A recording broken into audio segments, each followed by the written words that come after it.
नमस्कार, स्वागत है आप सभी का एबी स्टार न्यूज में और मैं हूं आपके साथ जुबैर चौधरी। वक्त तो चला है हमारी देवभूमि का, जहां सबसे पहले बात करेंगे अंकिता भंडारी की मां की। आपको बता दें कि अंकिता भंडारी की मां की तबीयत अचानक खराब हुई, जिसके बाद उन्हें अस्पताल में भर्ती कराना पड़ा।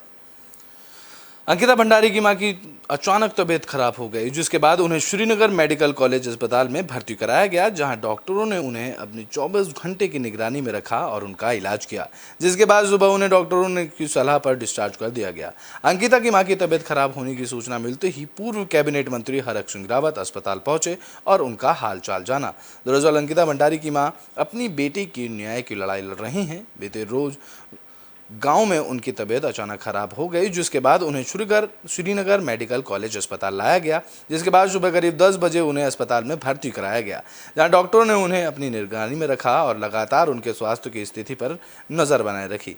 बता दें कि स्वास्थ्य में सुधार होने के बाद उन्हें डिस्चार्ज कर दिया गया। श्रीनगर मेडिकल कॉलेज के एमएस रविंद्र बिश्न ने बताया कि अंकिता की मां का ब्लड प्रेशर बढ़ रहा था, जिसके कारण उन्हें अस्पताल में भर्ती कराया गया था। उनका बीपी नॉर्मल है और सही से बातचीत कर पा रही हैं। उन्होंने कहा कि डॉक्टरों की निगरानी में उनका चेकअप किया गया था, उन्हें 24 घंटे तक डॉक्टरों के ऑब्जर्वेशन में रखा गया था। तो वहीं अंकिता की मां की तबीयत खराब होने की सूचना पर पूर्व कैबिनेट मंत्री हरक सिंह रावत और अनुकृति गोसाई उनके से मिलने अस्पताल पहुंची, जहां उन्होंने अंकिता की माता से मिलकर उनका हालचाल जाना। इस दौरान उन्होंने कहा कि वो दोनों अपनी तरफ से हर संभव मदद उनकी करेंगे। उनके अलावा उन्होंने निशाना साधते हुए कहा कि पूरे मामले में सरकार ठीक से जांच नहीं कर रही है, सरकार को सीबीआई को मामले में जांच की सौंप देनी चाहिए।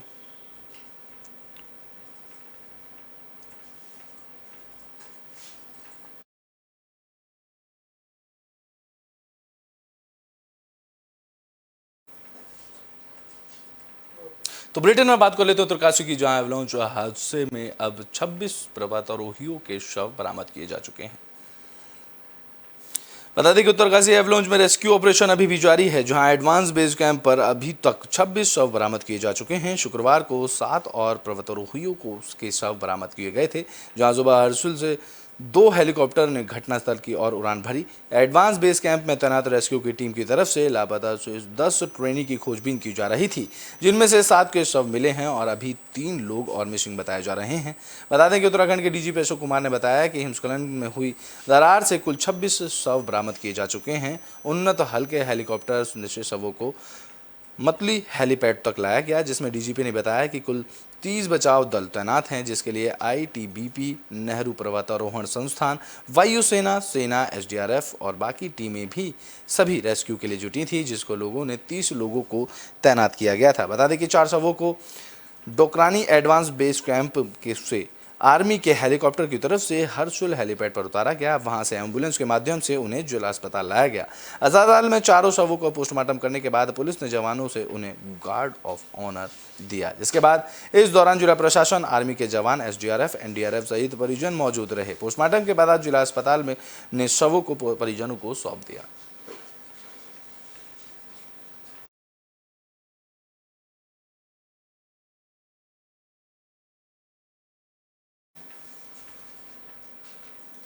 तो बुलेटिन में बात अब नरेंद्र नगर की कर लेते हैं, जहां अंकिता भंडारी के हत्याकांड को लेकर लोगों ने प्रदर्शन किया। इस दौरान लोगों की तरफ से जुलूस भी निकाला गया। बता दें कि अंकिता भंडारी के हत्यारों को फांसी की सजा देने की मांग को लेकर नरेंद्र नगर के प्रधान संगठन ने के संघ ने के ब्लॉक अध्यक्ष धन सिंह और देवेंद्र सिंह रावत के नेतृत्व में नरेंद्र नगर पहुंचकर बाजार के मुख्य मार्गों पर जुलूस निकालते हुए प्रदर्शन किया गया। इस दौरान प्रदर्शनकारियों ने जबरदस्त नारेबाजी करते हुए अंकिता भंडारी के हत्यारों को फांसी की सजा देने की मांग की। बता दें कि बाजार से होते हुए प्रधान संगठन का जुलूस तहसील परिसर में पहुंचा और उप जिलाधिकारी देवेंद्र सिंह नेगी के माध्यम से केंद्र और प्रदेश की सरकारों को ज्ञापन दिया गया। ज्ञापन में मांग की गई कि अंकिता भंडारी के हत्याकांड जैसी शर्मसार कर देने वाली घटना को अंजाम देने वाले दरिंदों को कतई बख्शा नहीं जाना चाहिए। इस दौरान ज्ञापन में कहा गया कि ऐसी घटनाओं को अंजाम देने वाले अगर फांसी के फंदे पर नहीं लटकाए गए तो इस तरह की दरिंदगी करने वालों के हौसले और ज्यादा बुलंद हो जाएंगे। प्रधान संगठन के ब्लॉक अध्यक्ष धन सिंह साजवान और देवेंद्र रावत के नेतृत्व में जिलाधिकारी को ज्ञापन सौंपा गया था।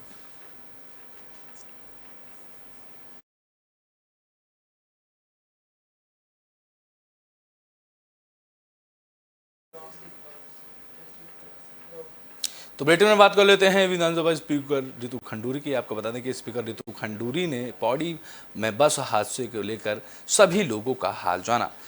पौड़ी बस हादसे में मरने वालों की संख्या बढ़कर अब 33 हो गई है। वहीं अभी तक कुछ बारातियों की स्थिति गंभीर बनी हुई है, जिसका उपचार कोटद्वार बेस हॉस्पिटल में चल रहा है।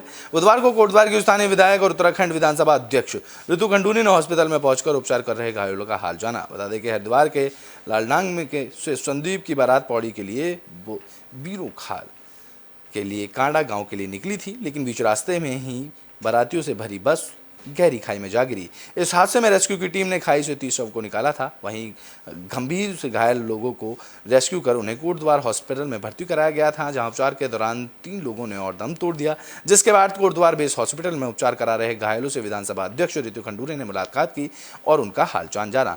इस दौरान उन्होंने डॉक्टरों से बात की और घायलों को सभी सुविधाएं देने के निर्देश दिए। साथ ही सुबह ही मुख्यमंत्री पुष्कर सिंह धामी भी कोटद्वार बेस हॉस्पिटल पहुंचे, जहां उन्होंने घायलों से मिलकर उनका हालचाल जाना था, जिसके बाद स्पीकर रितु खंडूरी ने घायलों का हाल जाना।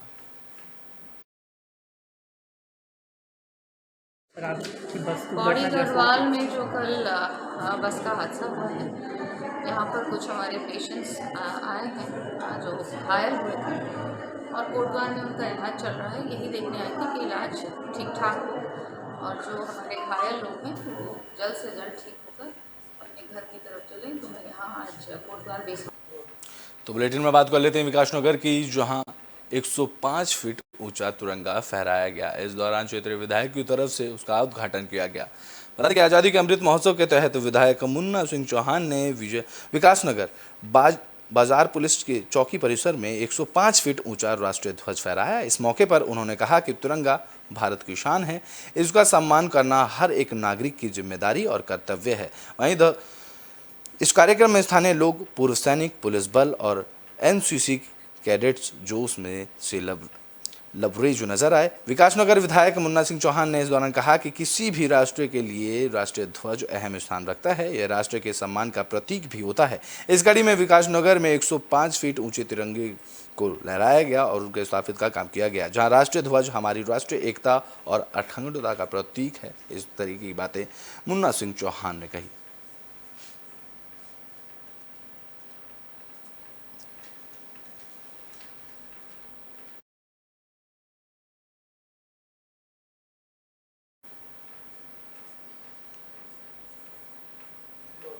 तो बुलेटिन में बात कर लेते हैं रुड़की की, जहां पिरान कलियर मेला के प्रभारी और थाना अध्यक्ष ने बैठक की। इस दौरान कई अहम लोगों को निर्देश दिए गए।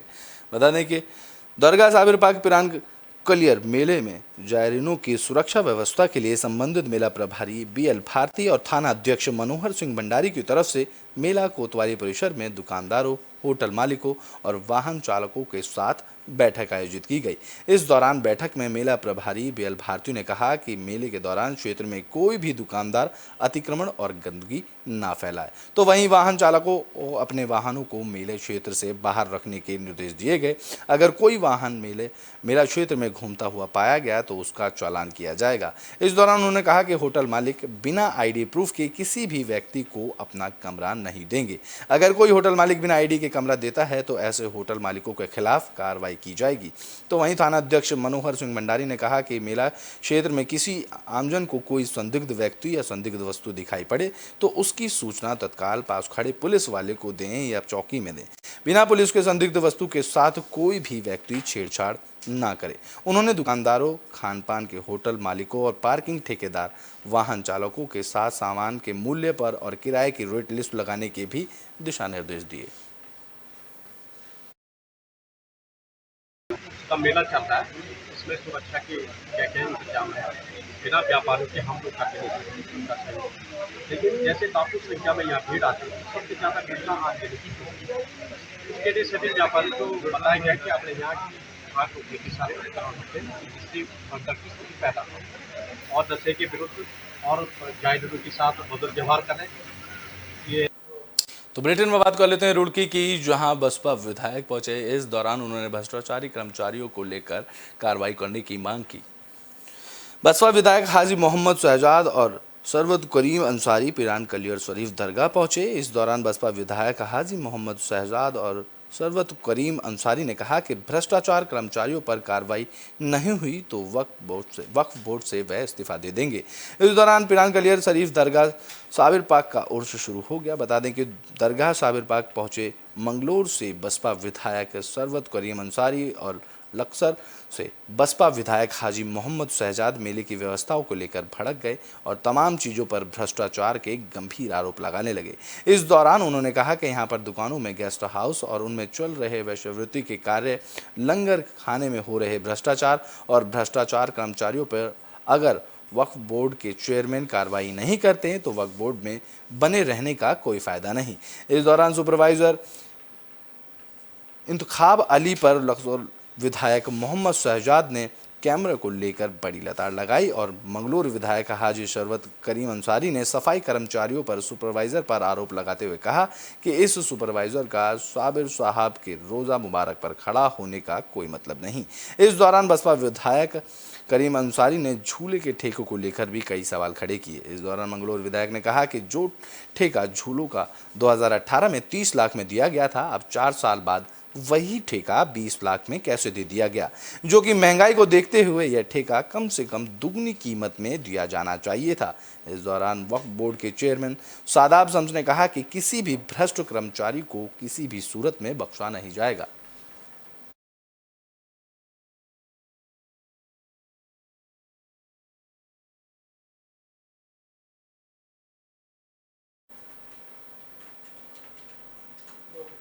पुरान ग्वालियर में पार्किंग को लेकर अवैध वसूली की जा रही है, जिसको लेकर अब कई सवाल खड़े हो रहे हैं। पुरान ग्वालियर में इस वक्त 764वां उर्स शुरू हो चुका है। अभी तक अवैध रूप से पार्किंग वसूली पर लगाम नहीं लग पाई है। हालांकि प्रशासनिक टीम काफ़ी वक्त पिरान कलियर में ही गुजर रहा है। पार्किंग ठेकेदारों ने ना ही तो पार्किंग के बाहर रेट लिस्ट लगाई है और ना ही अवैध रूप से रकम वसूली करना बंद किया है। बता दें कि ठेकेदार धड़ल्ले के साथ अपने कर्मचारियों के साथ 30 रुपये वाली पर्ची को 50 रुपये और 50 रुपये वाली पर्ची को 100 रुपये वसूलने में लगे हुए हैं। सबसे बड़ी बात यह है कि पर्ची पर अंकित रकम को काट दिया जाता है, उसके बाद गाड़ी चालकों को पर्ची थमा दी जाती है। इस मामले में दरगाह के अस्थायी प्रबंधक शफीक अहमद से जब जानकारी लेनी चाहिए तो उन्होंने कार्रवाई की बात कही और ऐसे आश्वासन कई बार वह पहले भी दे चुके हैं। अब देखना यह होगा कि पार्किंग के नाम पर हो रही अवैध वसूली पर प्रशासन कब तक कार्रवाई करता है, क्योंकि पिरान कलियर में पार्किंग को लेकर अवैध वसूली लगातार की जा रही है।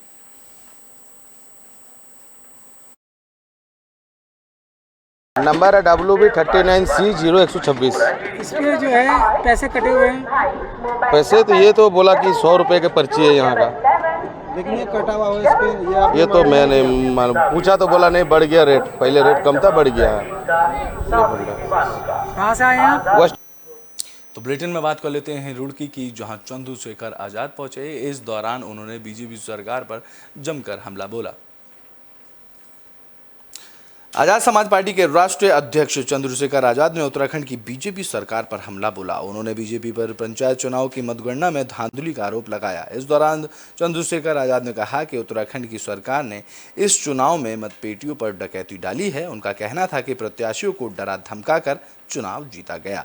उन्होंने आरोप लगाया कि जीते हुए प्रत्याशियों को जबरन हरा दिया गया। आजाद समाज पार्टी के प्रमुख ने 21 अक्टूबर को हरिद्वार में इसके विरोध में धरना देने की भी घोषणा की है।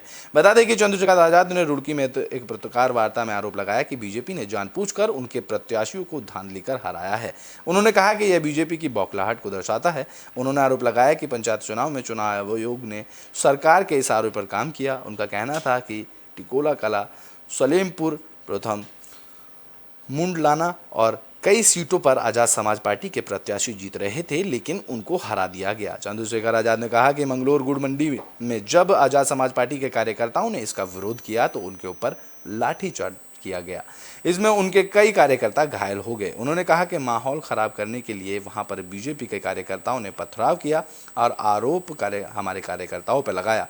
उन्होंने कहा कि इन लोगों के खिलाफ मुकदमा दर्ज किया जाए जो कि मौके पर मौजूद भी नहीं थे। बेकसूर लोगों के वाहनों को तोड़ दिया गया। संगीन धाराओं में उन पर मुकदमा दर्ज किया गया। सीधे तौर पर उन्होंने इल्ज़ाम लगाया कि वहाँ हुए दंगों को लेकर बीजेपी इसकी जिम्मेदार थी, क्योंकि उनके कार्यकर्ताओं की तरफ से पथराव किया गया था। चंद्रशेखर आजाद ने चेतावनी देते हुए कहा कि मतगणना के दिन मंगलौर में आजाद समाज पार्टी के कार्यकर्ताओं में लाठीचार्ज किया गया और उन पर रंगीन धाराओं में मुकदमा दर्ज किया गया। उनका कहना था कि पुलिस ने यह करके गलत किया है। उन्होंने बताया कि इसके विरुद्ध में 21 अक्टूबर को हरिद्वार में जिलाधिकारी कार्यालय पर अनिश्चितकालीन धरना प्रदर्शन किया जाएगा। उन्होंने कहा कि वह उनकी पार्टी के कार्यकर्ता सामूहिक गिरफ्तारी देंगे।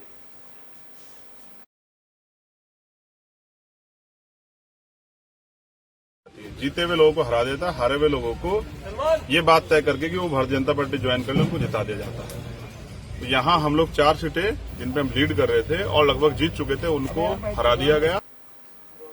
तो ब्रिटेन में बात तो लाल कुएं की कर लेते हैं, जहां सेंचुरी पेपर मिल के कर्मचारियों ने प्रबंधन का पुतला फूंका।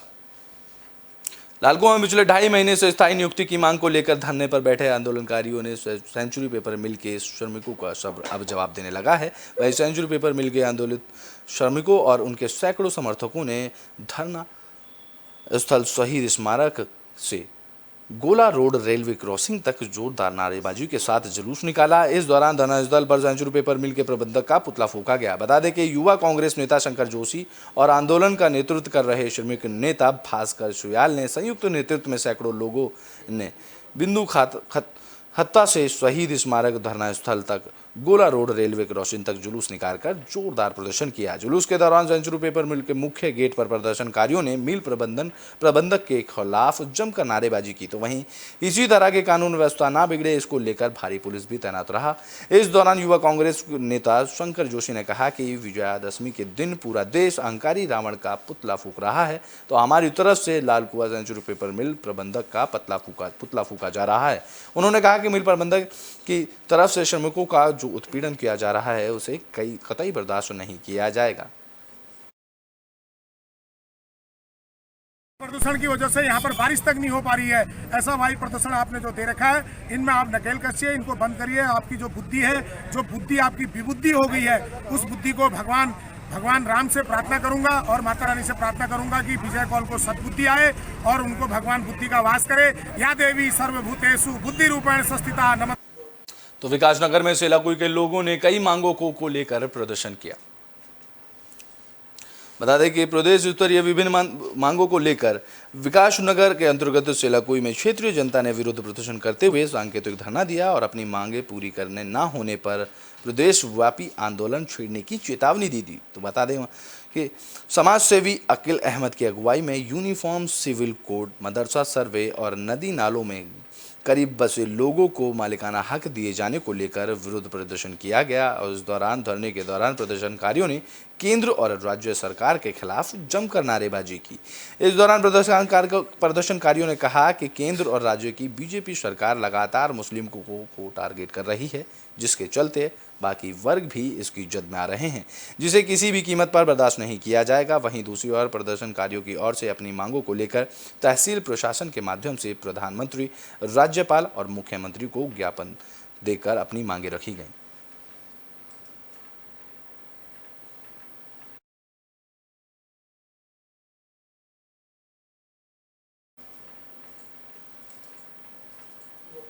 तो बुलेटिन में बात कर लेते हैं, जहां पराली पर जलाने की रोक लगने के बाद किसानों ने प्रदर्शन किया। बता दें कि पराली जलाने का आदेश जारी होने के बाद किसानों की तरफ से आदेश का विरोध किया जा रहा है। इसी के चलते भारतीय किसान यूनियन से जुड़े किसानों ने जिलाधिकारी को संबंधित ज्ञापन एसडीएम राकेश तिवारी को सौंपा और किसानों को पराली जलाने की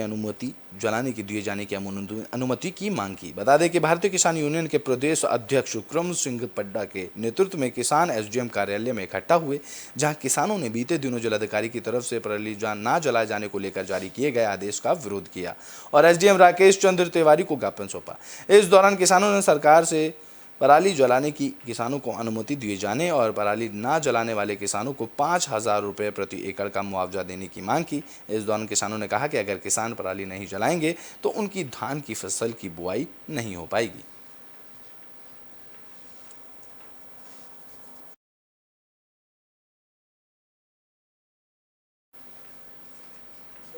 तो बुलेटिन में बात तो रामनगर की कर लेते हैं, जहां बिजली चोरी की समस्याओं को लेकर विभाग ने छापा मारा। इस दौरान स्थानीय लोगों ने लाइनमैन पर गंभीर आरोप लगाए। बता दें कि प्रधानमंत्री नरेंद्र मोदी के जिस सौभाग्य योजना की शुरुआत करते हुए सपना देखा गया था कि गरीब असहाय जनता को लाइट की सुविधा मिल सके और बिजली के मीटर फ्री में देकर राहत देने की सोची गई थी, लेकिन सौभाग्य योजना में लाइनमैन शत्रुघ्न उर्फ सोनू ने जमकर मासूम जनता को लूटा है। इसका खुलासा तब हुआ जब बिजली विभाग की टीम मतीनी खान अवर अभियंता के नेतृत्व में मालधन क्षेत्र में अवैध रूप से हो रही बिजली चोरी के रोकने के लिए निकली।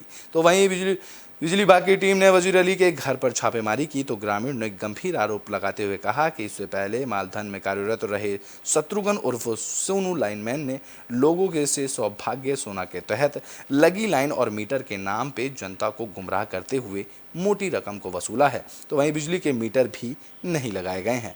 जनता ने पूर्व में मालधन में रहे लाइनमैन शत्रुघ्न और उर्फ सोनू पर पैसे लेने के गंभीर आरोप लगाते हुए कहा कि जल्द ही सोनू लाइनमैन पर जांच कमेटी गठित करते हुए निष्पक्ष जांच की मांग की जाएगी।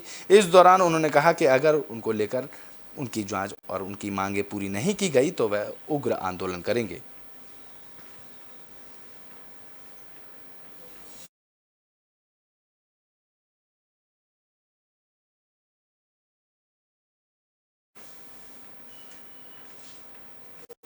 तो बुलेटिन में बात हरिद्वार की कर लेते हैं, जहां पौड़ी बात हादसे को लेकर उनके परिजनों से मिलने डीएम पहुंचे। हरिद्वार के जिलाधिकारी विनय शंकर पांडे ने लालडांग गांव पहुंचे। इस दौरान बस हादसे में मृतकों से मुलाकात कर डीएम ने पीड़ित परिवार को हर संभव मदद देने का आश्वासन दिया और कहा कि परिवार की आजीविका चलाने में कोई परेशानी नहीं आएगी, इसके लिए प्रशासन पूरी मदद करेगा। गौरतलब है कि बस हादसे में लालडांग और आसपास के क्षेत्र के 16 लोगों की मौत हुई थी।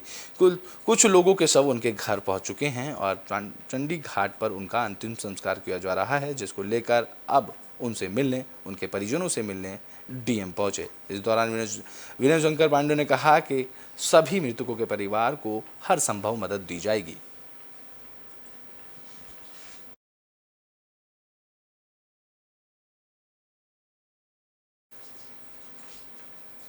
तो बुलेटिन में बात अल्मोड़ा की कर लेते हैं, जहां नाबालिग से यौन शोषण के मामले में दिल्ली का एडीएम गिरफ्तार किया गया है।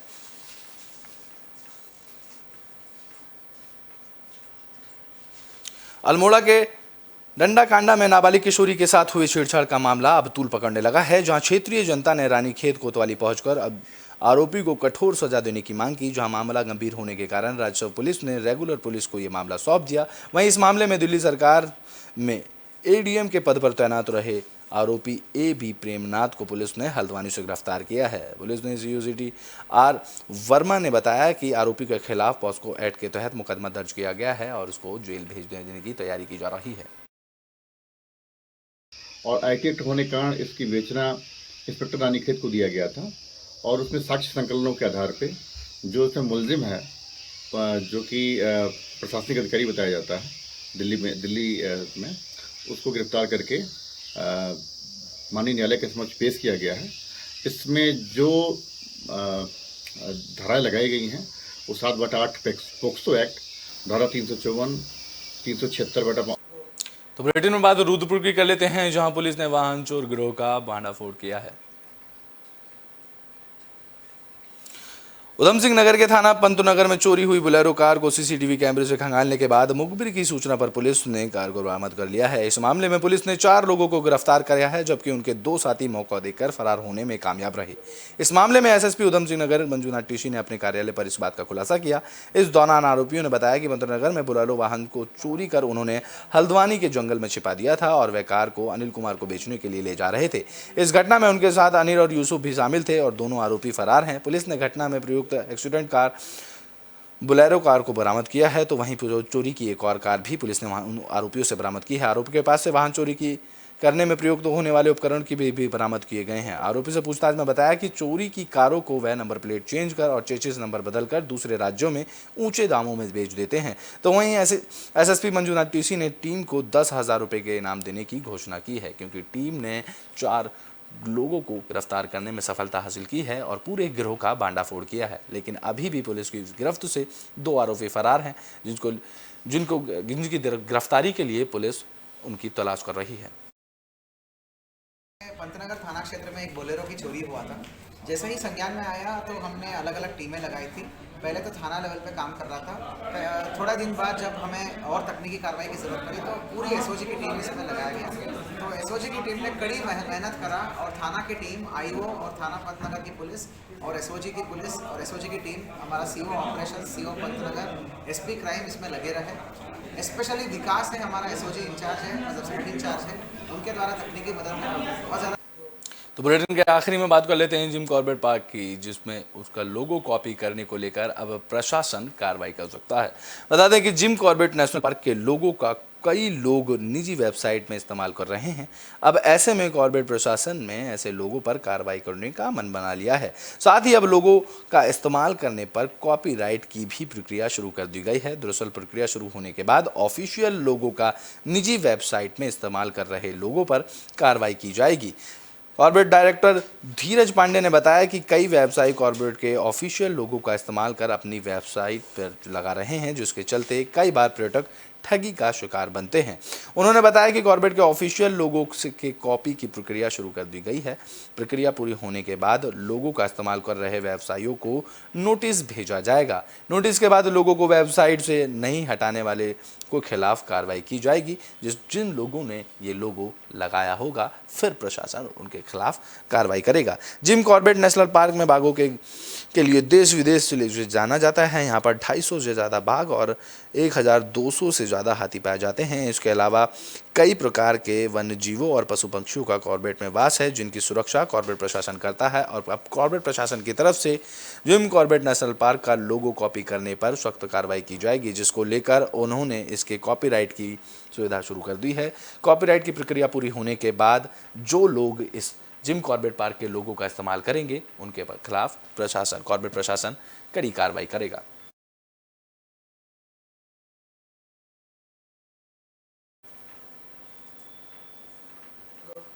हमारी देवभूमि में अभी के लिए बस इतना ही। देश और दुनिया की तमाम खबरों के लिए देखते रहें एबी स्टार न्यूज़।